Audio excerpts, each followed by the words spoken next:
السلام علیکم ورحمۃ اللہ وبرکاتہ۔ آج کا عنوان ہے کل شاید ہو یا نہ ہو۔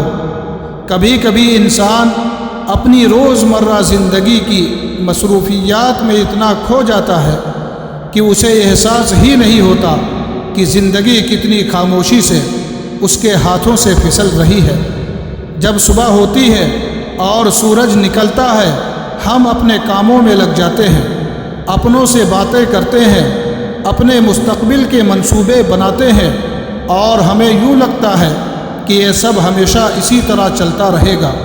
مگر حقیقت یہ ہے کہ زندگی میں کچھ لمحے ایسے آتے ہیں جن کے بارے میں پہلے سے ہمیں کچھ معلوم نہیں ہوتا کہ یہ ان کا آخری موقع ہے۔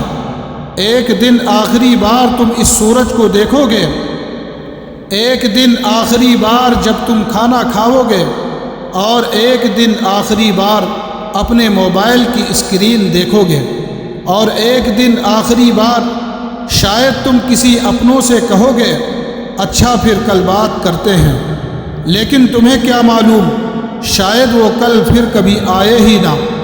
ہم لوگوں کی باتوں کو اپنے دل پر لے لیتے ہیں اور کسی کی بے رخی پر پریشان ہو جاتے ہیں۔ ہم کسی کو خوش کرنے کے لیے اپنا سکون برباد کر دیتے ہیں، اور کبھی ان لوگوں کے لیے آنسو بھی بہاتے ہیں جنہیں ہماری آنکھوں میں ایک آنسو کی بھی پرواہ نہیں ہوتا۔ اب ذرا سوچو، جس شخص کو آج تم اپنی زندگی کا سب سے بڑا مسئلہ سمجھ رہے ہو، کیا قبر میں جانے کے بعد بھی وہ تمہارا مسئلہ رہے گا؟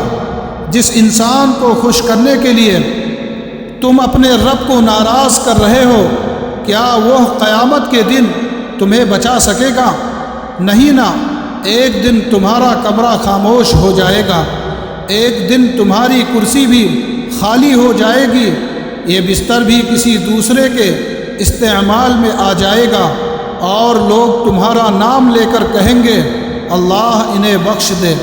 پھر وقت گزر جائے گا اور لوگ اپنی اپنی زندگیوں میں مصروف ہو جائیں گے، کیونکہ یہ دنیا کسی کے لیے نہیں رکتی۔ تو پھر کیوں نہ آج ہی اپنے دل کو لوگوں کی رضا کی بوجھ سے آزاد کر لیا جائے۔